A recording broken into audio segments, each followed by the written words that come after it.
In preparation for World Elder Abuse Awareness Day, the Department of Human Services says a stance needs to be taken by all in society to ensure that the elderly are not exploited.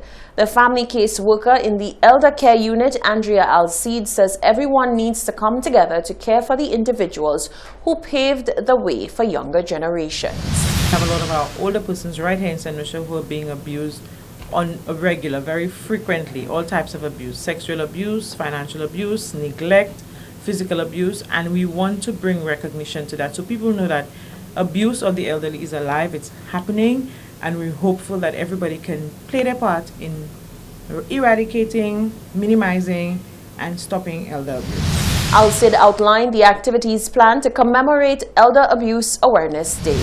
We're actually raising awareness throughout the month of June.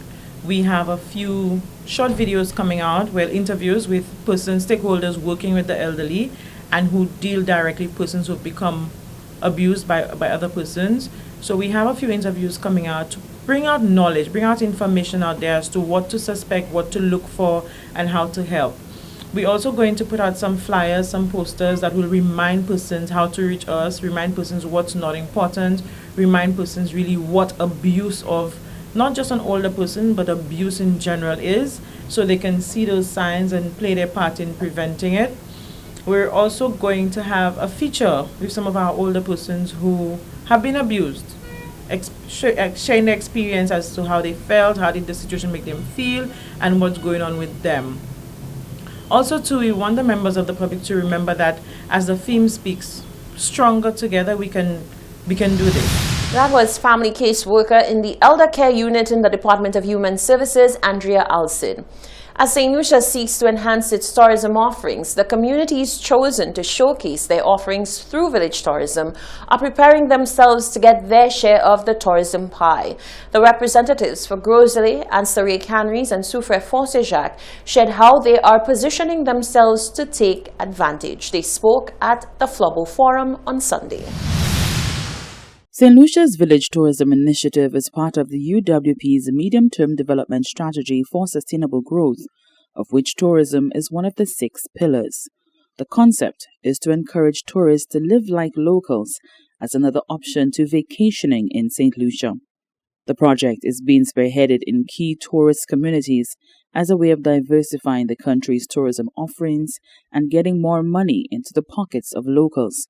On Sunday, representatives of these key areas shared the progress of their village tourism initiatives.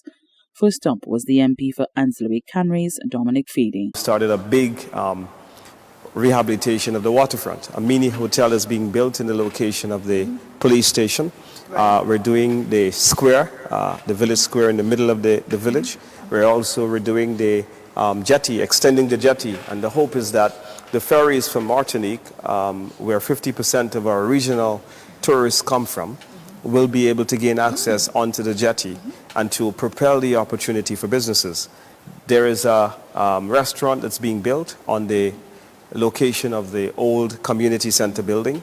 We're removing the old laundry and we are rehabilitating the fish fry building. According to the MP for Gros Islet, Leonard Montout, his village tourism projects are twofold. You heard Dominic is telling you how Anse-la-Raye is being positioned to get its share of the tourist dollar.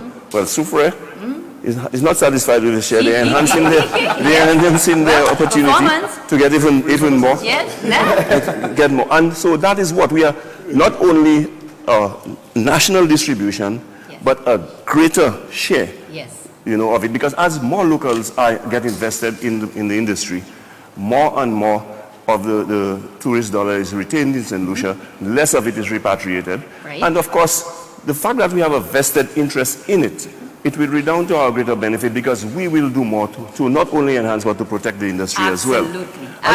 And so you will see the Gros Islet Waterfront Redevelopment Project as one of the flagship projects that will go a long way in enhancing opportunities, especially for young people in Gros Islet to participate in the tourist industry. For the MP for Soufrière Fort-St-Jacques, Herod Stanislas, he hopes that the infrastructural improvements there will spur growth for village tourism. The attractions and sites, the enhancing of attractions and sites, all of that augurs extremely well for the success of village tourism in Soufrière Fort Saint-Jacques.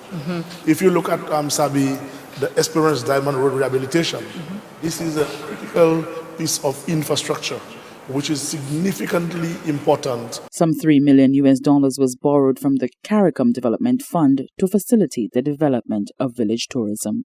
For the Hot 7 News, Nisha Charles reporting. Stay with us. There's more news after the break.